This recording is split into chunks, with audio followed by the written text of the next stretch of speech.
Hey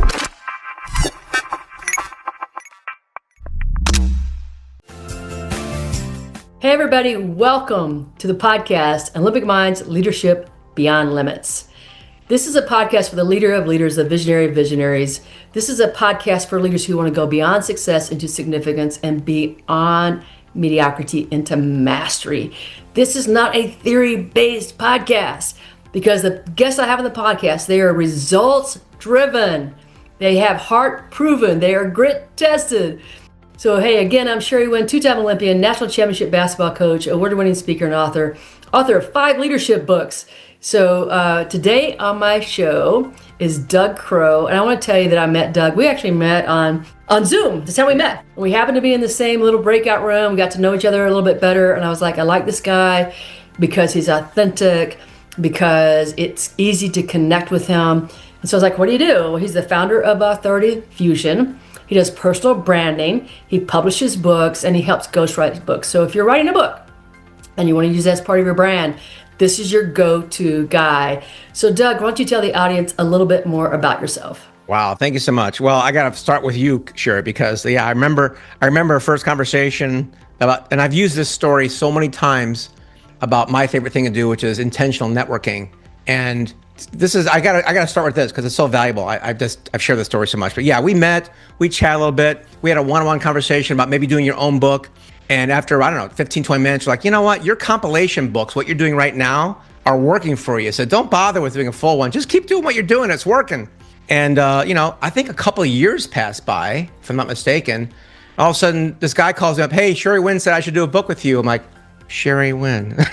Yeah, I talked to her a couple of years ago, right? And in walks a 5-figure contract out of the blue, not because, I'm anything special, but because I think you mentioned that I sent you a PDF or something. Yep, you did. Well, this guy, we're not even going to engage as a client, but he's helping me out. I'm like, well, yeah, of course. Doesn't everybody do that? No, I do. And then you do in a huge way because you're like, okay, I'm going to give you this guy a referral. And because of that, we're like best buddies. I love you so much. And there's so much value with what you post and what you do that I'm sharing your stuff as much as my own. So kudos to you on intentional networking and delivery of value, no matter what the situation, because that's what I really respect you about. So yeah, so back to you. Enough about you, back to me. Let's talk about that because I think networking is something that we overlook. It is, right? yeah. And the key to networking in my mind is not about like, what can you get, what can you give me? Yes. Like, what can you give me? Like so many people, they even start that out, so they DM me on LinkedIn, and it starts with like they're selling to me. First message. Yeah. So talk a little bit about intentional networking and how you really connect with people, Doug. Yeah, and here's the thing: most people connect intentionally because they want to get something out of it. Nothing wrong with that, but what you want to get, it's like, hey, I just met you. You want to go to bed? Like, no, give me a drink and dinner first. So when I do my LinkedIn stuff, most people want to post content. Look at me, look at me, look at me. And we all know that content is oversaturated right now. AI is making it 100 times worse. No one's getting noticed. Everyone's posting stuff. So normally that's a problem for most people, not for me, because I'm like, well, since I can't beat them, I'll just join them. So my go-to-market is I'm going to go to other people's content and like it, if I do, intelligently comment on it. We'll talk about it in a second, and then share it. Mm-hmm. And if you do that enough times with enough people, they get to know you. So when I do send them a DM, hey, I'd like to connect with you, we have like a 46% connection rate on that. It's really high because I know who they are. They know me a little bit. I've given them a little bit of love, and it's authentic. I don't do it with people I don't like. But the key to all this is that I do it with people that interest me, regardless of a business potentiality. Right. Well, I think that's the whole thing because you're really like, I just want to connect with you. Yeah. And, for me, when I met you, it felt that way. It felt more authentic and it felt more like, I just like to get to know you because you're interesting versus let me sell you all this stuff. And then when we had the conversation and, I knew that I knew you published books and I knew that you could probably do a great job at publishing books, but I was like, oh, and you were just honest. And you didn't get mad at me because I didn't choose you. You're like, oh, well, I think what you're doing is a really cool thing. Why don't you keep doing that? And, now like I still refer people to Doug, and whether they reach out or not, I'm still referring. So when they say, yeah, I'd like to write a book, I'm like, I know a guy. That's what I do. So it's really interesting, like when we can network through the idea of just connecting with cool people, then we don't know what can develop. We just we have no idea. Yeah. The my LinkedIn endorsements, I have like 3 times as many gives as I have receives. And that's about the right ratio. I'm going to endorse people that I know, like, and trust. And I've done it like 70 times. And I have like 30 people come back to me. Like, that's okay. That's the right thing, I think it was, Covey mentioned it, give without expecting anything in return. It does so much psychologically, which you know well, is like, okay, if I give without expecting anything in return, they know it's not transactional. So there's no friction, there's no threat, and there's no guilt. It's like, hey, love you, all right? And because of that, the law of reciprocity actually works better than if you were to give with the intention of wanting something back. Right. Because if you don't expect it, it's more likely to come, I guess. Absolutely. Well, it's the giving is different. And I think part of the thing is that if you've ever been on a call where somebody sounds desperate, it's like your wall goes up. Like they exactly right. Like, oh! Danger, Will Robinson. That's right. So, and the other way you give is you have a mastermind. And so you're one of the best masterminds I've been to. I've been to several. I engage in a lot of different masterminds. I want to learn, I want to grow. But tell people about your mastermind, why you created it, what you do in it. So they're trying to mastermind, Doug. What makes yours so great?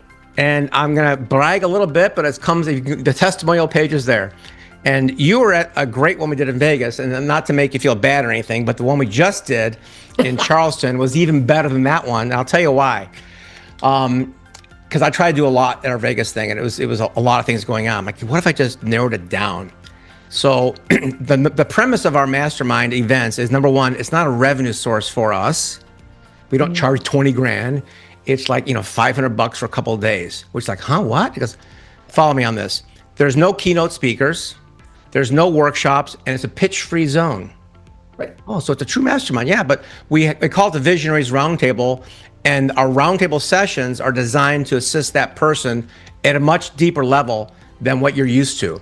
So I'll give you a quick scenario if I can take a minute on this, right? Go for it. Yeah, no, because I think it's important that people know how to run a good mastermind, because a lot of people want to run masterminds, and right now, it's what we're discovering is that people want connection.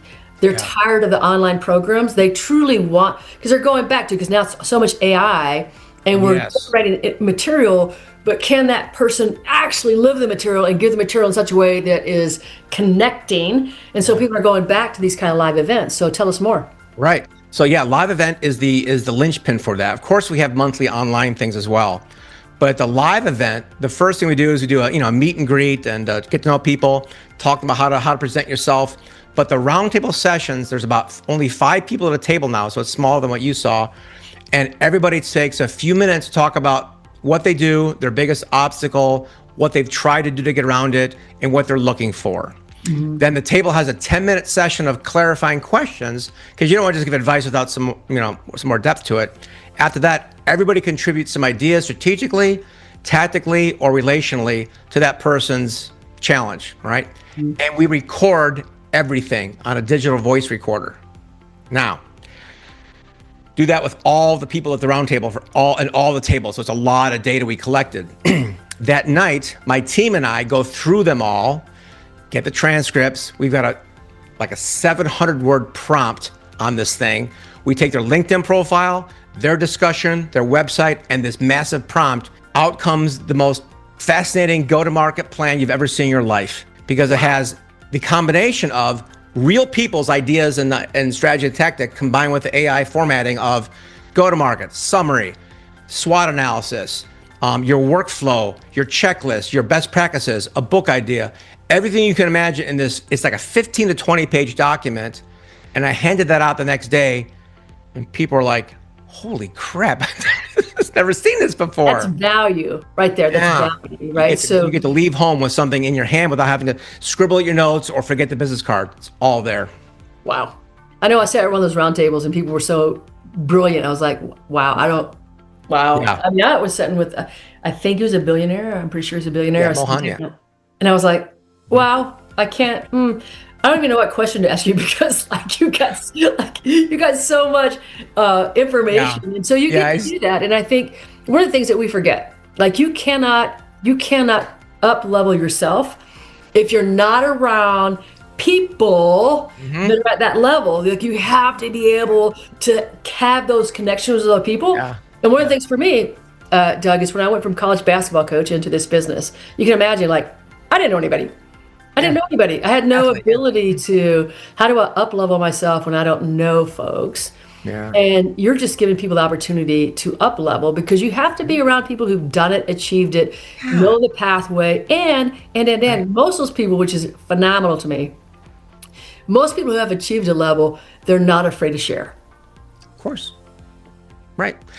Yeah. That's the key thing. And that's why people come to you, I'm sure, because you love sharing your wisdom and experience. And yeah, getting around, it's always, here's the danger, I guess, in terms of the yin yang in this, like it fuels your ego when you're the smartest person in the room, but it doesn't always fuel your wallet, right? So when you're not the smartest person in the room, that's where you actually learn the most. And if you're smart about execution, it makes sense. So our roundtables, you'll have a little bit of both. You'll have people that you can help, which is important as a servant leader, but you'll always have people that are, have been down the road longer than you that can definitely help you out. And yeah, some of the stuff is like, expanding a person's mind is, this word mindset always, every once in a while I go through phases. I don't need more mindset. I need some tactical stuff, and I get into it. I'm like, I'm not thinking big enough. I need more mindset stuff. So you always need both. And that's what we provide, I guess. Well, and that's the growth. That's the growth part, right? Yeah, some of growth is like getting in, doing. Like you need to know technically, tactically what you're doing. Yeah. Then this is what I do. I get in there, I start working, and then I get a block, right? Then you hit that limiting belief, or you hit that something, and you're like, oh, now I need to work on this because I can't get beyond what I think I can get beyond. And so when I start going, like, I don't know how to do this. This is too hard. I've never done this before. I'm not smart enough to do this. Like all the things that we start going through when we hit that bigger, that bigger goal. And we know how to do it because somebody gave us, like you said, you gave people a plan, but then it's that belief system. So if you're talking to somebody, because I know you have a lot of people that you have written books with that have incredible methods. So when you talk to somebody and they've got that block, like here comes the mindset block. Tell me, Doug, how do you help them through that? Yeah, the biggest block I found, and these are people who have, some 8-figure companies doing quite well, and I've heard it quite often. It's like, I don't know if anybody cared about my story. I'm like, well, most 7-figure people would. I'm not that interesting. Or I was doing a Visage presentation. I'm a Visage speaker now, Sherry, and good. I do this live thing where I do a demo. I interview somebody, and while I'm interviewing them, my team is creating this book. You saw me do that, right? They create the book in the background, covers, introduction, sample, website. They do all this stuff. It's like watching magic appear on screen. And I was interviewing a guy at a Visage meeting who was a CFO, talking about numbers. I'm like, oh boy, this is gonna be hard to do a book about this, right? So I'm struggling for about 10 minutes. I'm like, what's your personal life? What's your personal values? And I get deep into his stuff and he starts talking about his family, and his face kind of lit up. He talked about this one great story about his son, who was a gregarious, outgoing young boy at 5. And when he had to discipline him, he'd say, no, don't do that. No, don't do that. And within a year, the kid became like quiet and introverted. And he recognized it, going, wow, what happened to my son? He used to be so outgoing. Then to his credit, he realized it was him. He was changing his personality at this young age by telling him no, no, no. And the kid took less risk and was less outgoing. So he changed what he said to him. Instead of saying no, he'd say, a little NLP here, is that how a good boy behaves? Is that how you want to be perceived? And the no, within months, the kid's like back to his old self. And I said, that's your story, dude. You're a CFO, but you bring this personal value system to what you do with numbers. That's your thing. Right. So I have this ability to bring the best out of people, I guess. And imposter syndrome, I don't know what I'm talking about, or I'm too young, I'm too old. It's all hogwash. Everyone has amazing value. Our job is just to package it up and position it for them. Yeah, and so that reminds me, and I can't remember the guy's name. You're going to remember him. Zoom. But what? His name was Zoom, right? The guy at our event? Yeah. Yes, Zoom. And so the guy gets on stage and you're talking to him. And this is so crazy because he's like, well, I just own this business. Okay. Like he just owns Car parts. To let people know. Car parts. Yeah, car parts business. Specialty car parts, excuse me, for like people who jack up their cars that have specialty parts. Okay, it's so boring. I'm sorry. I'm like, oh yeah. And then you start asking him questions. And it comes up that like he grew up and his dad was murdered, and you're like, whoa. Like, back up.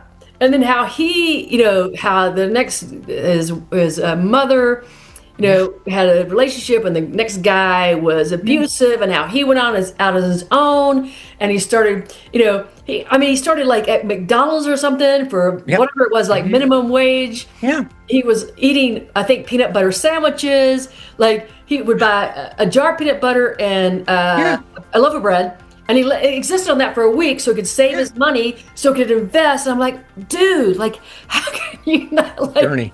Yeah. How can you not know how incredible this is that you're talking about? But I think that everybody has that story, Doug, and they just don't recognize the brilliance right, of what they've achieved. And when you were talking to Zoom and he started telling this whole thing, I'm like, oh my God, dude, like, I thought you were pretty cool, but now I'm like, oh my God. Right. We like him more. I relate to him more. Like you went from that to a $15 million company. I'm like, that story is going to inspire thousands or millions of people, depending on what you do with your story. But that's, it was fun to do, of course. Well, because we're inspirational and we don't know it. Like you're talking, if you can tap into that person and help them find their inspiration, because we all have a story. There's nobody here that doesn't have a story, right? Yeah. And so you're brilliant about doing that. So how does that help leaders? So how does it help a leader to tap into their story so that they can use their story? How does that help? It's the only way that you're going to actually see a personal brand seamlessly connect with a business brand, because we buy from people. It's a high level, right? I can go buy a pack of gum. I don't know the CEO of Wrigley's. That's okay. But if you're selling anything of value, I'm not going to do that through an entity. I can brand my company, but when there's a personal brand attached to it, I mean, think about our examples just now. I would love to work with someone like that. Why?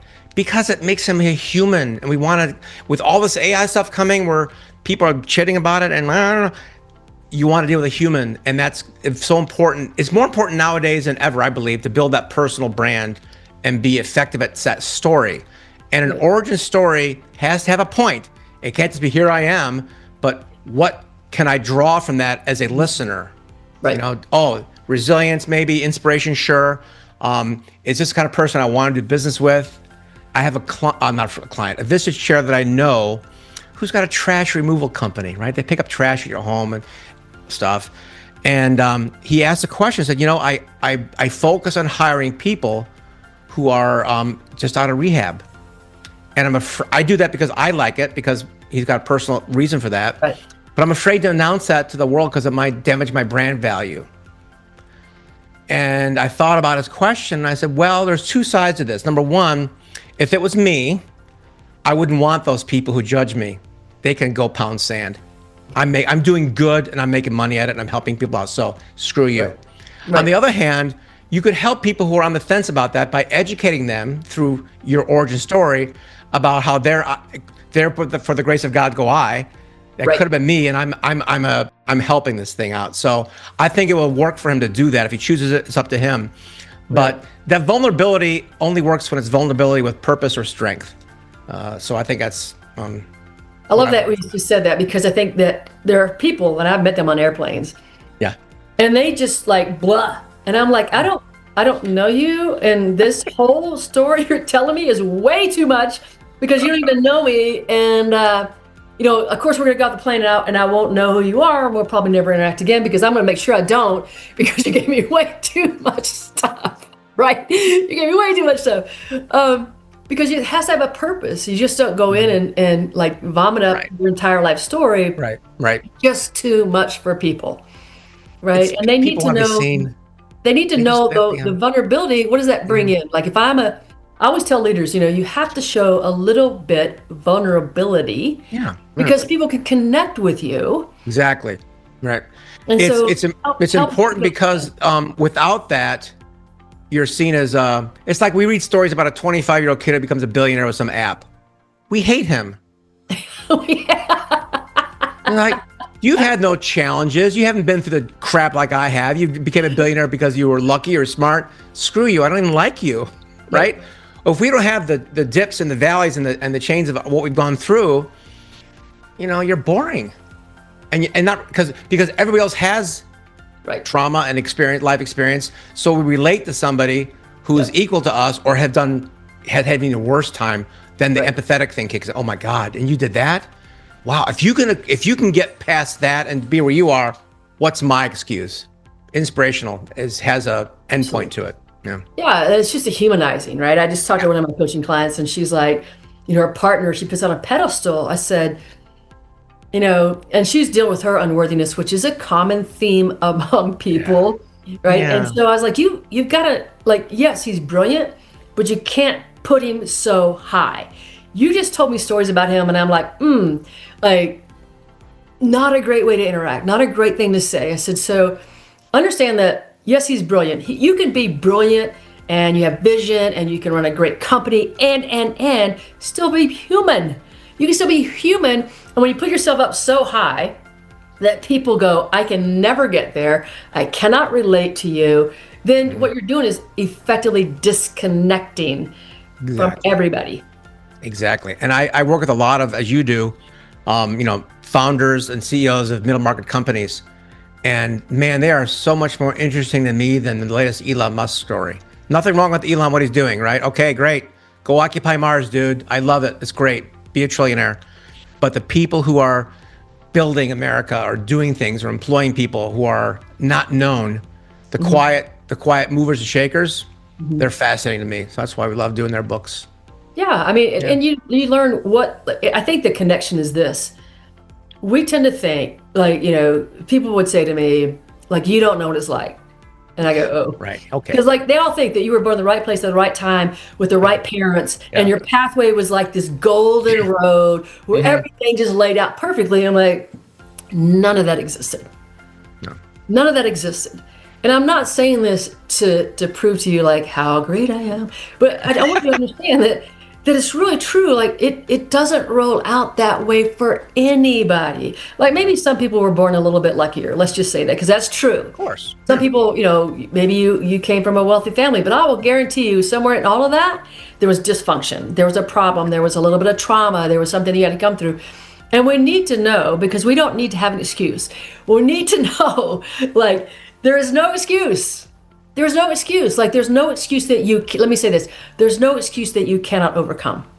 That's a better way of saying it. There's no excuse that you cannot overcome. Right. Given time and being open to change, right? Because if you're not open to change, you're in a hurry, then good luck. But if you're open to change and you have time and all that on your side, there's too many stories of people with no arms and legs who make $1 million, and there's people with stories had massive challenges that would make us go, oh my God. So yeah, you're absolutely right. Everyone has an opportunity in this country for sure to make their mark for sure. It's harder for some people. I'm not going to sit here and say it's not. That would be ridiculous. Yeah, of course. Yeah. And yet you do have the opportunity. So you've had a lot of people, a lot of books that you've published that you've gotten out there. What is it that makes people really want that book? I mean, you're because I think that you and I were kind of talking a little bit off screen about the difference between telling a story and showing a story. Yeah. Or the difference between when I write a book, I always put in stories because I know they want some stuff. Because I write nonfiction, I don't write fiction. Nonfiction, right? They want that leadership stuff, but they want a story they can connect to. When I'm on stage, people want a story they can connect to. If they can't connect to a story, it's over. So when you're talking about people in personal branding, how do you get that? You want them to get the good story, and not all the stories. You can't shove everything out there. It's overwhelmed. But, what makes a good book? What makes a good book? A good book is defined by, in my opinion, the people who read it and share it. The people who actually read something and say, you got to read this book, means that a couple of psychological things happen there, of course. They got some value from it, entertainment, of course, intrigue, but it was so good they wanted to spread the goodness to their friends. And they do that for, psychological reasons we could talk another time, but it's personal. Hey, it's why we share good jokes, makes us funnier. But that's what makes a good book, if it's shareable. Yeah. I think. Yeah. That's my answer. I think that's what makes a good leader. You're like, people want to share you, right? So people will say, oh my gosh, let me tell you about my CEO, or let me tell you about my CTO, or let me tell you, like they're excited to share their experiences because it was positive, like it was fun, and not that it wasn't challenging. I think great leaders challenge people. I mean, they're challenging you. It's a little bit uncomfortable at times. It's a little bit hard at times, but they challenge you to be the better you. So interesting, Doug, I remember that one of the stories you were telling when I was at the mastermind in Vegas, you were telling about somebody that you were working with, and then you were writing a book, and then you were like, I got to up level. Like they started challenging you because you're like, man, your system, like I need to jump into your system because I need to be challenged to up level myself. So how important is it for all of us, like to get to a place where we recognize that we need to do the next thing. We need to up level. We need to challenge ourselves. And so I know that you were challenged by that book. You were challenged by the author of the book to really up level. So tell us why you decided that you needed to up your game. Every day, number one. Every day. And that goes back to the psychology of growth.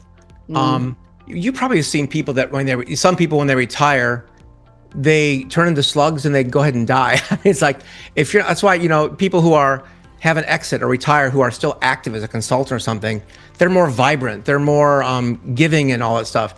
I believe it's a biological that when you're growing, you feel better, right? And you're serving, you're going to do better.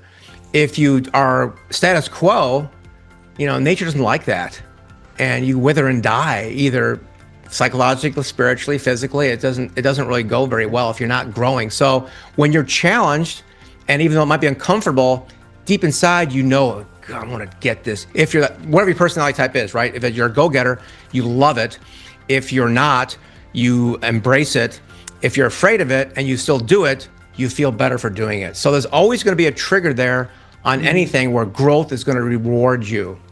So no matter how you approach that, if it's somebody yelling at you or encouraging you, it almost doesn't matter. It does, but it doesn't matter at the end result for you, that if you take that and run with it, you're going to become better for the experience.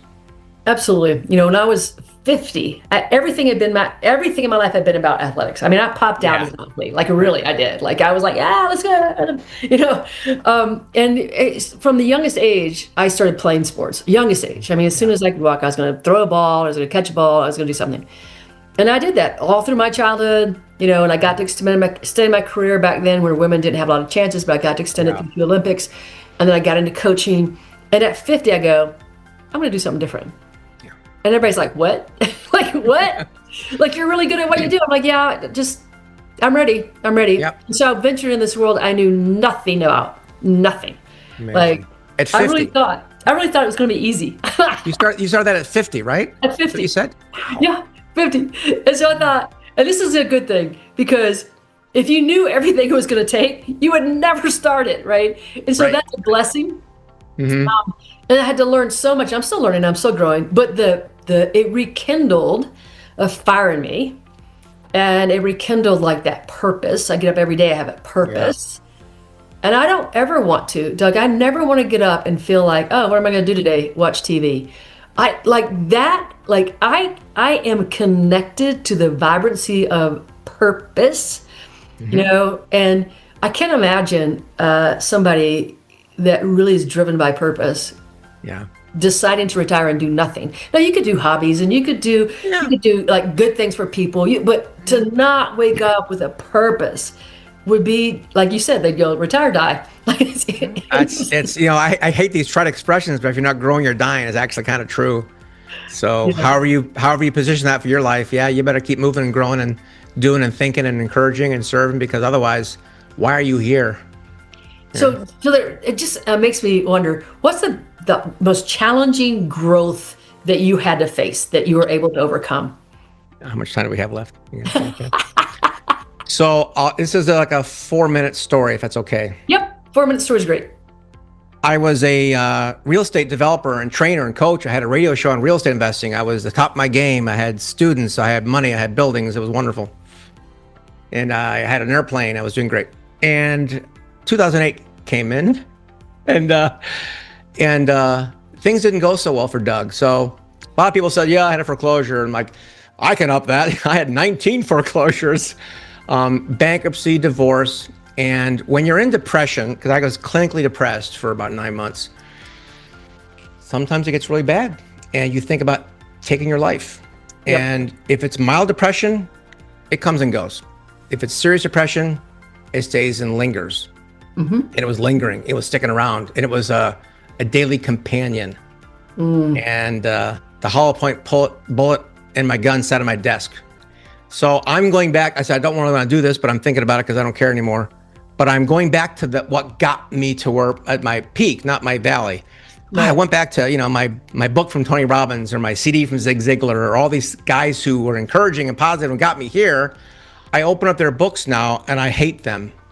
Ooh. I don't like them. I don't believe them. Wow. I'm driving that road one day, popping CDs in. Robbins, idiot. Brian Tracy, jerk.